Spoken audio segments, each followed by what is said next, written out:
থেকে মৃত্যু পর্যন্ত একজন মানুষের জীবনে ভূমির গুরুত্ব অপরিসীম। পৃথিবীতে আগমন বা ভূমিষ্ঠ হওয়া এবং মৃত্যুর মাধ্যমে শেষ বিদায় নিয়ে সেই ভূমির অভ্যন্তরে শায়িত হবার জন্য কমপক্ষে একখণ্ড ভূমির বড়ই প্রয়োজন।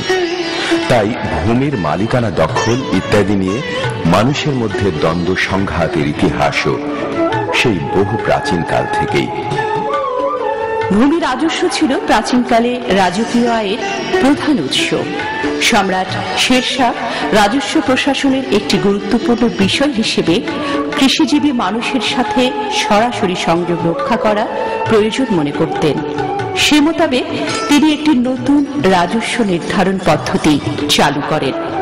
এই পদ্ধতিকে প্রতি বছর ভূমির উৎপাদিকা শক্তির বিচারের উত্তম, মধ্যম ও নিকৃষ্ট মানের জমির জরিপ করে উৎপন্ন ফসলের পরিমাণ নির্ধারণ এবং গড় উৎপাদনকে সে এলাকার চাষাবাদযোগ্য জমির উৎপাদিকা শক্তি ধরে 1/3 ফসল রাজস্ব হিসাবে ধার্য করে তার মূল্য আদায় করা হতো।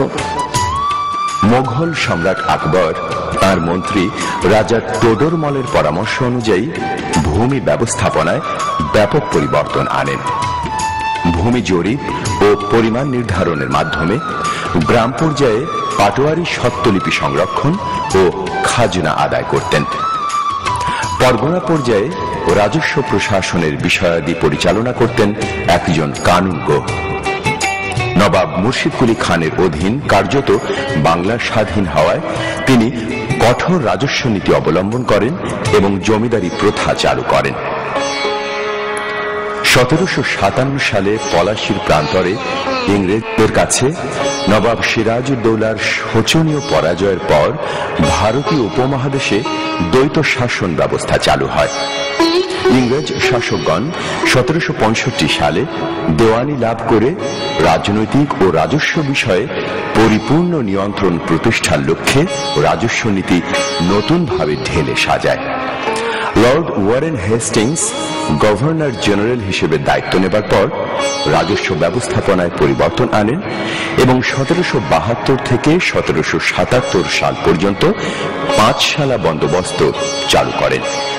পরবর্তীতে 1790 সালে এটি 10 শালা বন্দোবস্তে রূপান্তরিত হয়। লর্ড কর্নওয়ালিস 1793 সালে এ বন্দোবস্তকে চিরস্থায়ী রূপ দান করেন।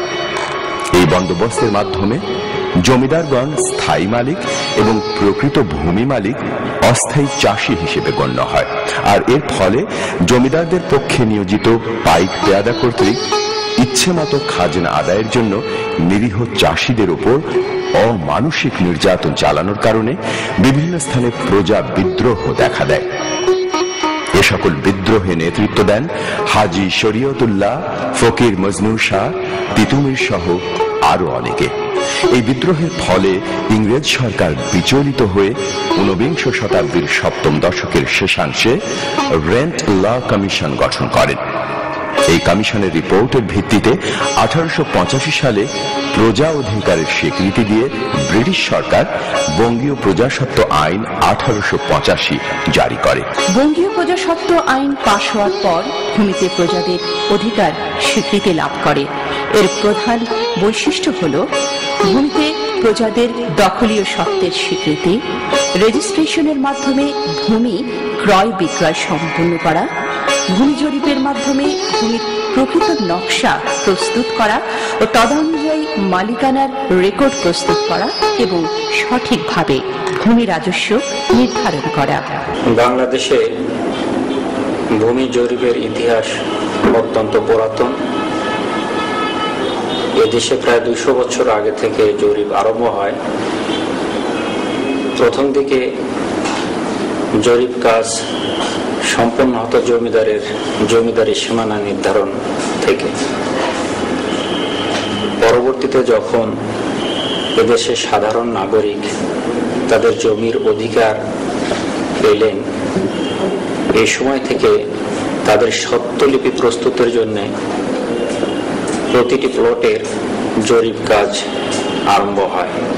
যে জরিপ কাজটি দিয়ে আমাদের এদেশের জরিপ আরম্ভ হয় তাকে আমরা সিএস জরিপ বা ক্যাডাস্ট্রাল সার্ভে বলে থাকি। মূলত এটি প্রথম বিজ্ঞান ভিত্তিক ভূমি জরিপ। বঙ্গীয় প্রজাস্বত্ব আইন 1885 এবং সার্ভে অ্যাক্ট 1875 নিয়ম মোতাবেক এদেশে সিএস বা ক্যাডাস্ট্রাল সার্ভে আরম্ভ হয়। এই জরিপের বৈশিষ্ট্য হল একটি মৌজায় তার সীমানা সহ P70 নামক শীটে একটি নির্দিষ্ট স্কেলে ভূমির প্রতিটি খণ্ডের নিখুঁত চিত্র অঙ্কন করা। এর ভিত্তিতে জমির পরিমাণ, জমির শ্রেণী, খাজনার পরিমাণ, ভোগ দখলকারী রায়তের শ্রেণী ইত্যাদি তথ্যের ভিত্তিতে রেকর্ড প্রস্তুত করা। সে থেকেই পরবর্তীকালে বিভিন্ন নামে সংশোধিত জরিপ পরিচালিত হয়ে আসছে। বাংলাদেশের ভূমি প্রশাসন ব্যবস্থা 3 ভাগে বিভক্ত। প্রথমত